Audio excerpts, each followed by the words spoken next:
values, all the zeros, I'm sorry, of the following function on the interval 0 to 2 pi inclusive. Here's the function. It's sine of 2x minus cosine of x.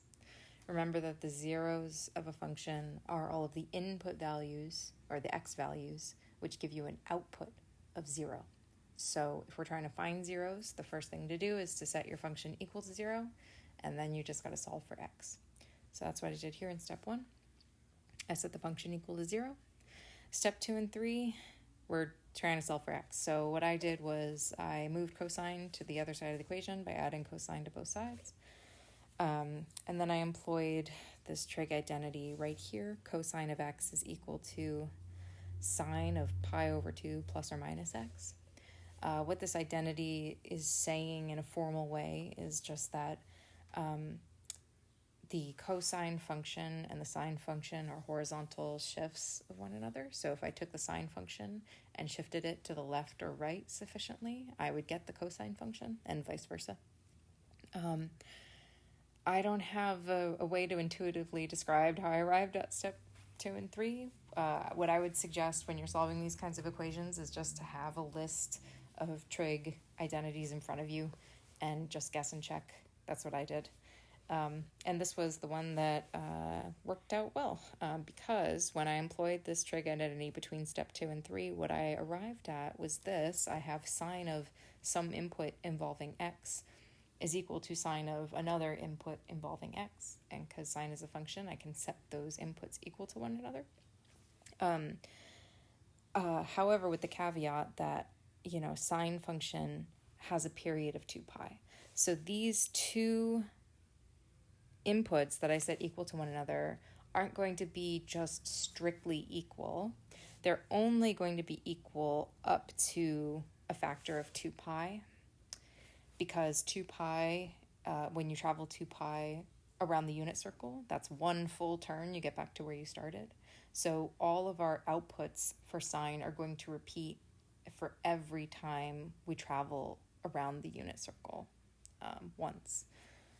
So we always have to account for that, and that's traveling, around the unit circle clockwise or counterclockwise in the positive or negative direction. So we say for any integer z, if we go 2 pi, 4 pi, negative 2 pi, negative 4 pi, we're going to get back to where we started. So that's how we set up the equation. So then we're going to keep solving for x. To keep going, we need to split this little equation we just created. We got to split it up to deal with this plus or minus symbol that came from the trig identity. So in this case number 1, I just use the plus symbol, and in this second case I use the minus symbol, because we can't really keep going solving algebraically with that plus or minus there. So we got to split it up into 2 cases. And because I split that one equation from step 4 into 2 separate cases, I also have to account for the fact that I could have 2 different integers. So I called them n1 and n2. And then I kept solving. So in this first one, just subtracted x from both sides to get x is equal to pi over 2. And then obviously plus that period of 2 pi. And in this second case, did a little bit of algebra, came to this equation, x is equal to pi over 6 plus 2 pi times n2 over 3. Okay, so these are 2 functions, basically. So x is going to be equal to 0 for every integer you plug in for n1 or n2. And let's investigate that a little more here. In step number 6, I made a table. So in step 5, we created these 2 little functions. I plug in different values of n1 and n2, and the function will spit out different x values. And those x values, remember, are going to be zeros of the function that we care about, right? So, we could go infinitely, getting infinitely many x values, but we only want the x values, the zeros of our original f of x, that fall within this interval inclusively. So the way that we do that, again, a little bit more brute force, what I would do is I would pick an n value that you think is going to, or in this case, let's focus on case 1 here. So what I would do is I would pick an n1 value that you think is going to be too small, that you think is going to give you an x that falls outside the interval. So I picked -1, okay? And when I plugged in -1 for n, my x value turned out to be -3 pi over 2. And that's not in our interval, right? Because it's negative. Obviously, our interval ends at 0. So I found an n value that gave me an x value that's too small. The next step is to just keep going successively through the integers. So this is just the way I do it. Finding an n value that's too small. So that integer didn't work. The next highest integer is 0. So when I plug in 0 into my case 1 little function, I get an x value of pi over 2. And pi over 2 is definitely within our interval, so pi over 2 works. Then you go to the next highest integer. Next highest integer is 1, but when I plug in 1 into my little case 1 function, I get 5 pi over 2, which is bigger than 2 pi, so it falls outside of our interval. And now we're done, right? We tested an integer that was too small, went up to the next highest integer. That one fell within our interval. So we go to the next highest integer, and the result plugging in that integer was an x value that was too big. So we have nowhere else to go. We're done with case 1.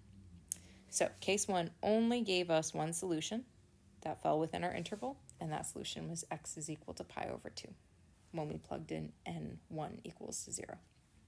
Okay, so now we're going to do with this same exact thing with case 2. So case 2 over here, we've got this other function, x is equal to pi over 6 plus 2 pi times n2 over 3 for some n2. So again, what I like to do is pick an n2 that you think is going to be too small. In this case, I went negative again because our interval ends at 0.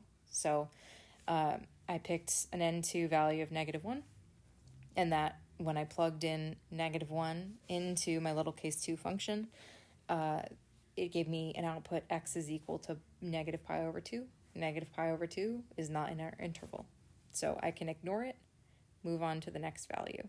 The next highest integer is 0. So I plug 0 into our little function, and that yields an x value of pi over 6.